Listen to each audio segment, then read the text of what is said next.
Jésus demande à ses disciples d'évangéliser, d'aller dans le monde et de parler de lui.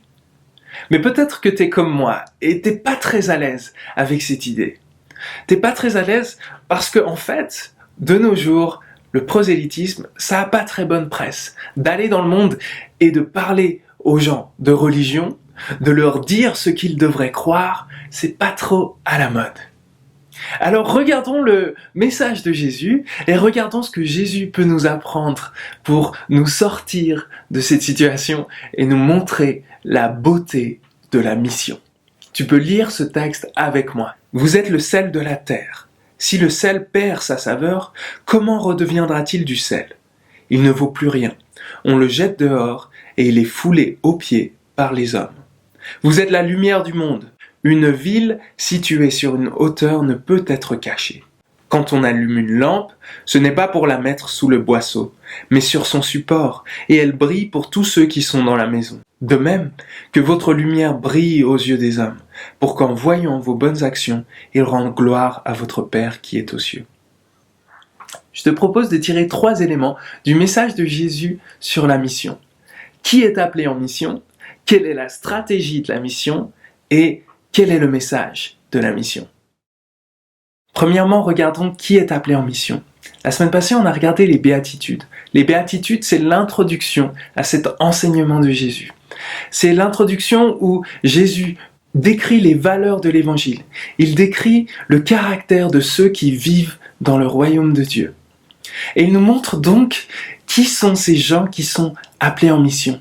C'est pas des gens super forts, super saints, c'est pas des gens qui ont tout compris sur tout, mais c'est des gens qui sont faibles, qui sont humbles, qui sont pauvres. C'est des gens qui vivent de la générosité de Dieu. C'est pas des gens qui en savent plus que les autres, mais c'est des gens qui savent à quel point ils dépendent de la générosité de Dieu. Comme le disait un théologien, quand Dieu veut changer le monde, il n'appelle pas des chars d'assaut, il n'appelle pas des missiles nucléaires, il n'appelle pas des super-héros. Il appelle des gens faibles, pauvres, des gens doux et humbles de cœur, des gens qui vont aimer avec toute leur vie et qui vont donner leur vie pour voir la justice. L'évangélisation, ce n'est pas la mission de ceux qui ont tout compris ou qui sont particulièrement saints, mais c'est la mission de ceux qui ont découvert un trésor en Jésus qui ne vient pas d'eux. Deuxièmement, regardons la stratégie de Jésus. Il dit « Soyez le sel de la terre ». Tu sais, si le sel reste dans sa salière, il aura un petit peu de mal à changer le goût des aliments dans ton assiette. Par contre, s'il est répandu dans ton assiette et qu'il reste lui-même, il a qu'à être là, être lui-même, il va changer pas mal de choses. Et en fait, c'est ça la stratégie que Jésus nous donne ici. Tu sais, dans l'évangile, dans le ministère de Jésus, Jésus appelle ses disciples à aller dans le monde et à proclamer l'évangile. Mais ici, la stratégie est juste un petit peu différente. Il appelle ses disciples, ses foules, cette multitude, à aller dans le monde et à juste être bizarres, à juste être eux-mêmes, à vivre comme ils devraient vivre, c'est-à-dire à vivre les valeurs de l'évangile, à vivre l'amour du prochain, à vivre la communauté, la communion les uns avec les autres, à vivre passionnés pour le royaume de Dieu.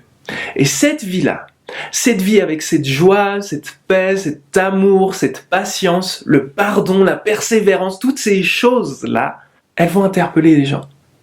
Parfois, elles vont froisser les gens. Parfois, elles seront un petit peu déplacées. Parfois, ça va occasionner du rejet. Mais parfois aussi, ça va interpeller. Parfois, il y a des gens qui vont tendre l'oreille et savoir, mais d'où vient cette joie ? D'où vient cette lumière ? D'où est-ce que tu tires ton trésor ? Et ce sera l'occasion pour nous de leur partager notre foi, le message de l'Évangile. Troisièmement, regardons quel est le message que Jésus nous appelle à partager de cette manière. Tu sais, le message est jamais trop indépendant du messager. Et en fait, le message que Jésus nous appelle à partager est un message qui va se partager aussi par notre humilité. C'est-à-dire que c'est un message qui n'est pas à propos de nous. C'est un message qui est à propos de Dieu et de ce que Dieu fait dans le monde. Ce qui fait la lumière du monde, c'est que Dieu est à l'œuvre. Dieu est là, il est à l'œuvre dans le monde et il pardonne les péchés, il guérit les cœurs brisés, il restaure ceux qui sont abattus, il guérit les malades, il donne une vie qui est éternelle, qui est inarrêtable même par la mort. Voici notre message. En Jésus, nous pouvons voir et vivre avec ce Dieu qui est à l'œuvre dans le monde. Alors finalement, je te pose cette question.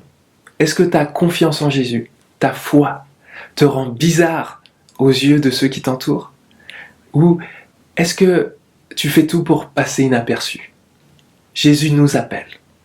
Et il nous dit qu'il y a de la joie à vivre une vie authentique avec lui. Et même si ça implique du rejet, en lui, on trouve un réconfort qui est incomparable. À la semaine prochaine.